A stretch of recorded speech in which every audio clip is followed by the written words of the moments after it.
Hello everyone, welcome to my review of Season 2, Episode 3 of Supergirl, titled Welcome to Earth.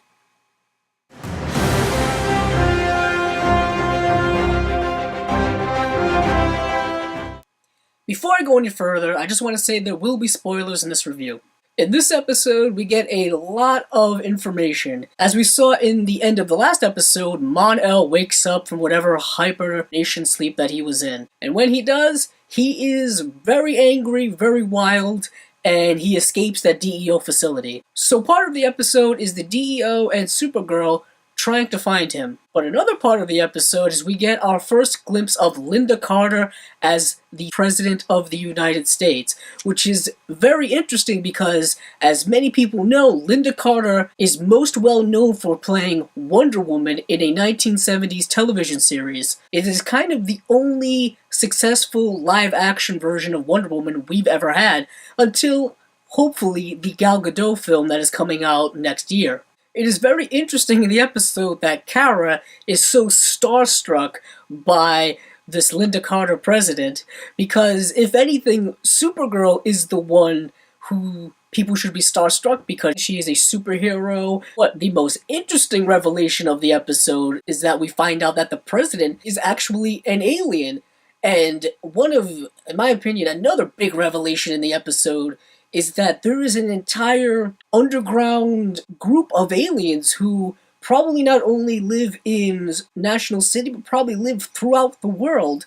So we're getting a lot of kind of new conceptual ideas of the world in which Supergirl and Superman live in, where there is an alien presence on Earth. And it's not just them, it's also not just the Martian Manhunter. And the way we are introduced to this alien underground world is through a new character, Maggie Sawyer. For those of you who read the comics know that she is first introduced in the Superman comics, and then she makes her way over to the Batman comics.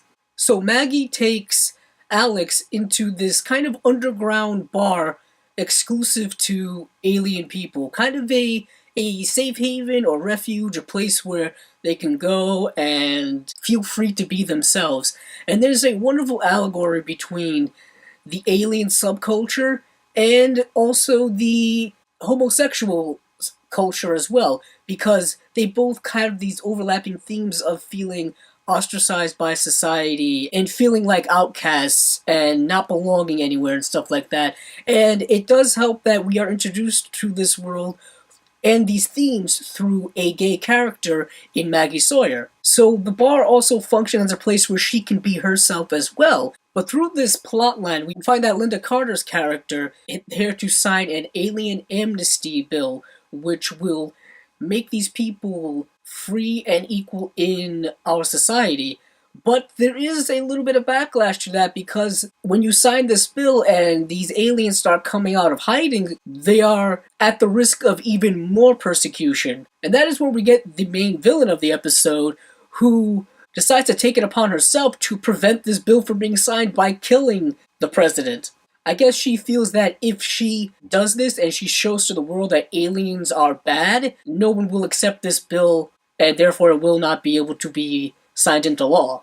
But while Supergirl is dealing with this, we also get her having to deal with the presence of Mon-El and the DEO tracking him down. And we find out a lot of new things about his character that we weren't aware of before. Granted, it is only the third episode of the season. We find out that he is not from Krypton. He is from a planet called Daxam. He is a Daxamite. The best way I can explain this to people, and I felt like they did a good job in the episode, is that Daxam is kind of a kindred planet to Krypton, in the sense that it was founded by Kryptonian colonists. So there is a certain genetic lineage between Kryptonians and Daxamites, but there is also a lot of animosity between the two. There is a philosophical and cultural difference between the two, which leads to a lot of confrontations. In this episode, we see right away that Kara was probably taught to hate Daxamites, regardless of whether getting to know them or understanding their position on things or stuff like that. It's very interesting correlation between people who are taught to hate a certain culture or taught to hate a certain race or religion or philosophy or what have you. It's a very interesting real-world application to that.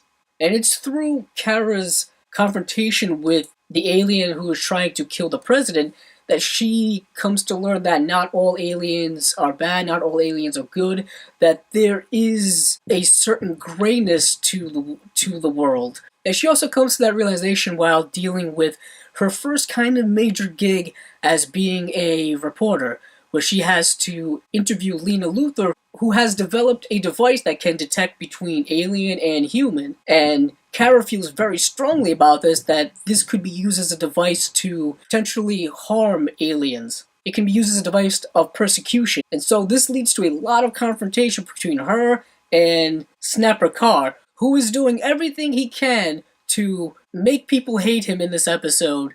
He is overstepping Jimmy Olsen's job as head of Catco. It was a very nice scene at the end of the episode where Jimmy finally figures out a way to assert his authority as the new head of Catco.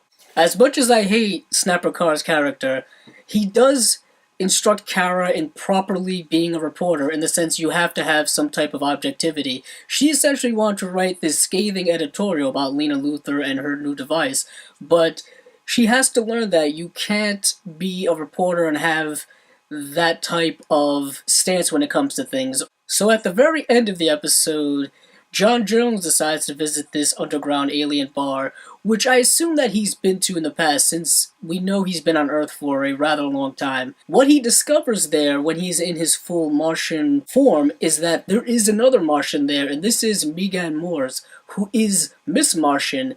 So he is not the last of his kind, as he originally thought, kind of similar to the way Clark thought he was the last Kryptonian, until of course his cousin Kara showed up. Overall, I have to say it was a very good episode of Supergirl. We got a lot of information that I think we needed as viewers, specifically when it came to the backstory of Mon-El, which I hope they further explore. Also, we got to see Linda Carter as president, which was very much hyped between the end of last season and the beginning of this season. We also got a lot of great thematic work when it came to us discovering this kind of underground society of aliens that exist in the Supergirl world. This has been my review of Season 2, Episode 3 of Supergirl, titled Welcome to Earth. If you like this video, please check out my other episode reviews for the other superhero television series.